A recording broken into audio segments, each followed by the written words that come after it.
उसमें आपको महान देशभक्त कहा गया है। देशभक्त कहलाने के लिए आवश्यक है कि व्यक्ति किसी देश को अपना देश कह सके।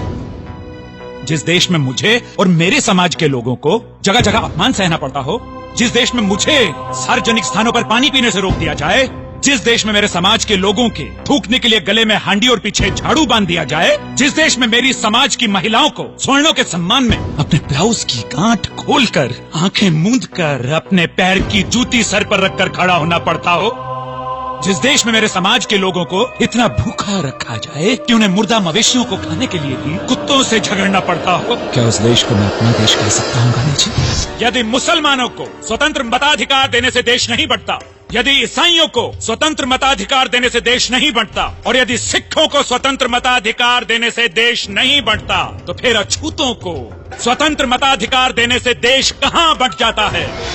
कि गांधी जी और कांग्रेस इस देश की आजादी तो चाहते हैं, लेकिन सिर्फ उनकी कि जो अंग्रेजों के गुलाम हैं, उनकी नहीं कि जो गुलामों के भी गुलाम हैं। मैं तुम्हारा गुनहगार हूँ रामू। तुम्हें जो रोग हुआ है उसके भारत में बहुत डॉक्टर हैं रामू। मेरे भारत को जो छुआछूत का रोग हुआ है उसका सिर्फ मैं डॉक्टर हूँ।